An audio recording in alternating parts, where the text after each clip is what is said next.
Let me tell you about the moment a handshake deal became a public humiliation and the receptionist saw it coming the whole time. Picture this: a man walks into a busy office, a thick envelope of meticulously crafted design renderings under his arm, years of trust and hard work folded up inside it. The receptionist holds up a check in an envelope with a knowing smile, and the man shakes his head slowly. "That is not what we agreed to," he says. And somewhere down that hallway, a loud, arrogant voice is about to be summoned to the lobby to eat a heaping plate of crow in front of every single person within earshot. This is a story about handshakes, betrayal, and one very satisfying moment that was a long time coming. The setup alone has me gripping my seat. A handshake deal, years of goodwill, and one wrong hire about to blow it all up. Let us go back to the beginning. Our narrator was a freelance specialist in computer aided design, the kind of skilled professional who could take any idea, no matter how complex, and translate it into precise buildable plans. House layouts, remodels, drainage systems, manufacturing schematics, you name it. If someone was going to build it or manufacture it, this person could put it on paper. It was precise technical work, and he was very good at it. Enter Big Al. Big Al was a force of nature in the construction world, the kind of man who walked into a room and immediately started calculating how to own it. He had been managing the development of a housing subdivision for a major home builder, successful by most measures, but success was never quite enough for him. His ego was enormous, and his wife's taste for the finer things was even larger. Big Al wanted to be at the top, not just near it, and he was willing to build something from the ground up to get there. The two men had known each other socially for a few years before business entered the picture. When Big Al decided to launch his own construction company, backed by investment money from his employer, he called up our narrator and offered him work.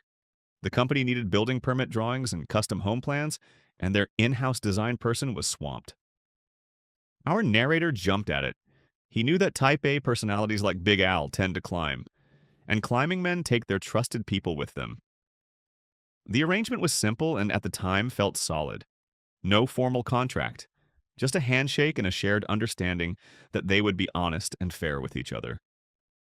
For 2 full years, that was enough. Big Al started the company out of the loft of his own house and grew it steadily, moving to a small office, then a larger one, then expanding further as the business gained real momentum. He developed around 20 base house plans, each with 5 distinct exterior options, different roof lines, window styles, siding, and brickwork combinations, so that every home on a street looked unique, even though the underlying structure was nearly identical. Our narrator created all the handout sheets, the floor plans, the exterior elevation drawings, the marketing materials. He was, in every practical sense, a core part of how Big Al sold his vision to buyers. The business was booming, and so was their working relationship. 2 years of trust, real growth, real money, and not a single piece of paper to protect any of it. I already feel the dread building. Big Al eventually offered our narrator a full-time position as his right-hand man, at roughly 3 times his current freelance income. And here is where things get interesting, because our narrator turned it down. Not because the money was bad, but because he understood something important about himself. He genuinely liked working with Big Al. But working for Big Al, being under that enormous, demanding type A personality every single day, was a different proposition entirely. So he loaded the job offer down with conditions he figured Big Al would never accept: flexible hours, generous benefits, performance bonuses. Big Al said no to all of it, and our narrator quietly breathed a sigh of relief. He kept his independence and kept the work flowing. The next phase of the project was the big one. Big Al wanted to upgrade his marketing materials, individual floor plan sheets for each of the 5 exterior options per model, with unique landscaped renderings on the back. Not cookie-cutter vegetation dropped onto a generic lot, but genuinely distinct scenes for each plan. It was detailed, time-consuming work. Our narrator did a sample set first to gauge the scope, gave a fair estimate, and Big Al approved it. Work began on the first 3 models, 15 renderings in total. Everything seemed fine. When our narrator delivered that first batch of completed renderings, Big Al introduced him to someone new. His name was Harry. Harry was the right-hand man Big Al had been looking for. And starting immediately, Harry would be the primary point of contact for all project communication. Our narrator did not have a strong reaction to this on the surface. He figured as long as the checks kept coming, the chain of command did not matter much to him. But there was something about Harry that nagged at him from the first moment. A feeling he could not quite name or justify. Something in the back of his mind quietly waving a red flag. Big Al trusted Harry, though, and Big Al had spent years reading people in a competitive industry. So our narrator pushed the feeling aside and got back to work. He completed the next 7 sets of renderings, 35 total drawings, representing somewhere around $5,000 worth of work. Harry was enthusiastic when he received them, told him to leave the invoice with the secretary and it would go out in the next check run. Standard procedure, no alarm bells yet. The new secretary was a woman named Fran, and she is worth pausing on for a moment. Fran had crossed paths with our narrator years earlier when she worked for a different client. She was warm, professional, and universally well-liked. But underneath that sweetness was a woman who saw everything, remembered everything, and was not to be underestimated by anyone who valued their dignity. Big Al had been trying to recruit her for years. He finally got her, and as it turned out, that was going to matter a great deal. Fran, remember her name. She is about to become the most important person in this entire story. 1 week after delivering the renderings, Harry called. The company would not be paying the agreed rate. They had found another designer who could do the same work for less than half the price, and as far as Harry was concerned, that was that. Our narrator stayed calm. He acknowledged that they were free to use whoever they wanted going forward, but made clear that the work already completed was subject to the rate Big Al had personally agreed to. Harry's response was quick and cold. There was no written contract, he said, so there was no obligation to pay at any particular rate. And technically, on paper, he was right. The entire 2-year relationship between Big Al and our narrator had been built on a verbal agreement and mutual trust. Harry had spotted that gap and walked straight through it. Our narrator called Big Al directly. Surely the man who had built this company on a handshake, who had personally agreed to the rate, who had benefited enormously from years of reliable work, would step in and do the right thing. Big Al told him it was Harry's issue to handle and declined to get involved. That sentence landed like a door closing.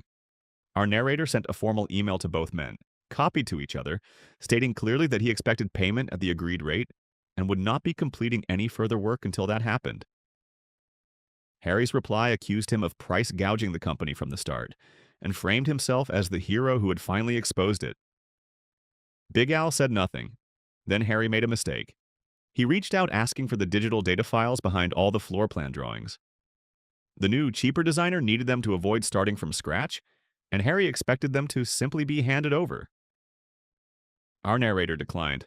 The verbal agreement had only ever covered printed plans.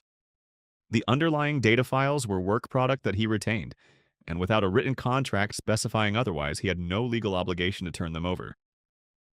Harry threatened legal action. Our narrator told him to go ahead and make that call, because any lawyer worth their retainer would tell him exactly the same thing. No contract, no files. A week passed. Then Big Al called, softer this time, talking about their past relationship and the need to find a resolution. Our narrator laid out his position plainly. He was not satisfied with how he had been treated. He was not impressed that Big Al had allowed Harry to run roughshod over a years-long working relationship, and the baseline of any negotiation was the $5,000 he was already owed. Big Al pushed back, said he needed a deal that would not make Harry look incompetent. He is negotiating to protect the guy who cheated his own contractor.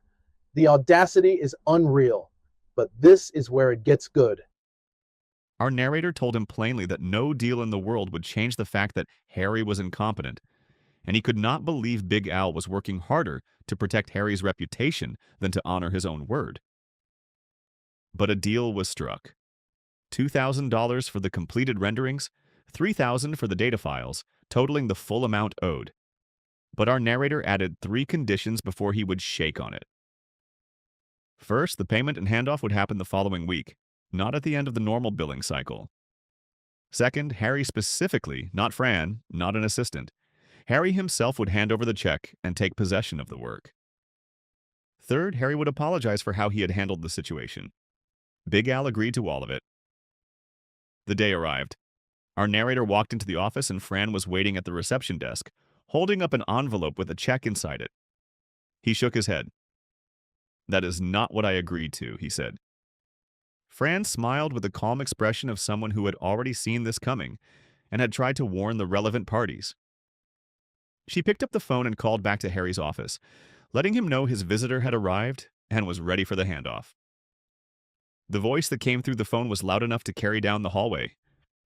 Our narrator could hear Harry's tone even from the lobby. Fran listened, asked him to hold, then relayed the message back with a slight smile.